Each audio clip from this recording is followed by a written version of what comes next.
Hello everyone, welcome back to the Code to Enhance Learning Advanced Web Development video series. In this video series, we are learning advanced web development using HTML, CSS and JavaScript. So by the end of this series, you will be able to create your own amazing website and application to express and solve problems. Welcome to the lesson 8 of the series. Let's repeat it. The main objective of today's session is that we will create a guessing game to learn the feature of doing an action multiple times. Let's start with method mat.floor. This method is used to round a number downward to the nearest whole integer and return that result. For example, if we have number like 5.6 and we apply mat.floor to it, the result will be 5 because it always rounds down. Now next, let's talk about the mat.random method. This method returns a random number between inclusive and exclusive number. That means it gives you a positive decimal number less than 1 such that 0.5, 0.72, etc. Now after that, let's move toward the task 1. In task 1, we have to make a game to guess a number in which from 1 to 10, if the number guessed is incorrect, then the computer tells you if it's higher or lower. If the guess number is correct, it will tell you that you have guessed it correct. So let's start with code step by step. First, we are using JavaScript inside a HTML document. The key part here is the script tag where all our logic is written. We start by creating a random number between 0 and 10 using this line. Let's break down. Mat.random gives us a decimal between 0 and 1. We multiply it by 11 so that we can cover the range from 0 up to just below 11. And then we apply mat.floor to round it down to a whole number. This ensures we get an integer between 0 and 10. Now next, we have open a pop-up asking the user to enter their guess. The value they enter gets stored in the variable guess. Now comes the decision making part. We use an if statement to check if the guess match the random number. If the guess is correct, we show the alert congratulations the user and displaying the correct number. If the guess is incorrect, we check whether it was too low or too high using else if and else. This way the game gives us the user feedback letting them know if they were close or need to adjust their guess. Now we can check with the output of our code. Here we guess a random number and get output as your guess is too low.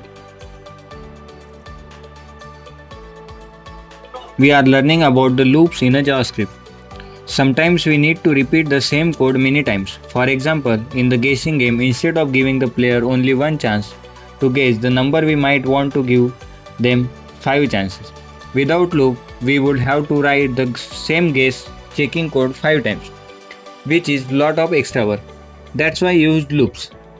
They help us repeat the same code multiple times easily. There are 3 main type of loops: for loop, while loop and do while loop. In this lesson, we will focus on the for loop. For loop lets us repeat a block of code multiple times. It has a basic structure. Statement 1 runs once at the start. Statement 2 is the condition to keep running. Statement 3 run after each loop. Here you can see the work of for loop in the given example below. Now let's move towards the task 2. In task 2, we can continue with the code we have written in task 1. So we have to add that the user will get a 5 chances to guess the number. If the user can't guess in 5 chances, then the message shows that better luck next time.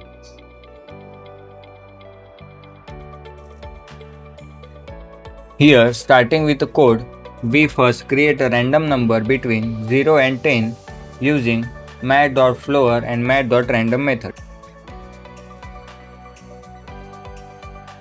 Next, we set up a for loop that gives the player 5 chances to guess the number.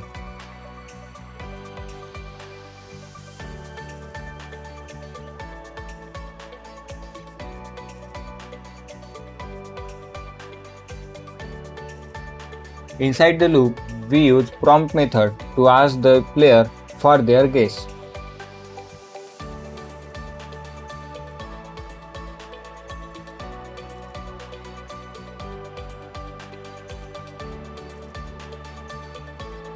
After that, we check if the guess is correct, we show an alert.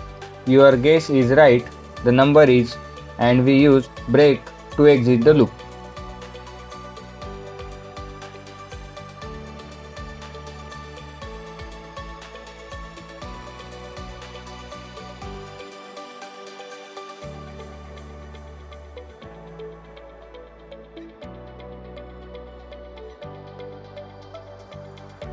If the number guess is too low, we alert you guess it low. And if the guess is too high, we alert you guessed it high. The loop runs up to 5 times, giving the player multiple chances to win. This is an example of how we can use loop to repeat the action and improve the user experience without writing the same code multiple times. Now let's check the output by guessing the random numbers.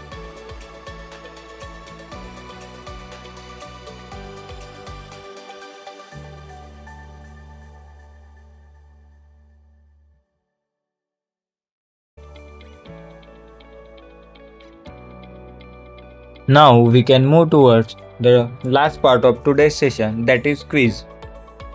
Question 1 is list 3 different types of loop.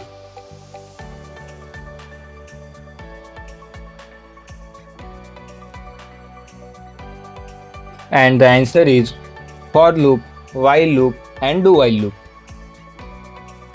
The question 2 is how can you write a program to choose a random integer number 0 to 9 with 0 and 9 both included.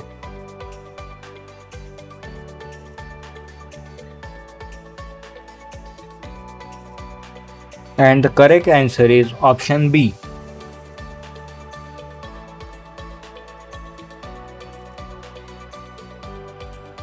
In today's session, we have learned about the floor and random method. Also, we learn about the loop and for loop. Hope this lecture finds you helpful. Meet you in the next episode. Till then, stay tuned. Thank you.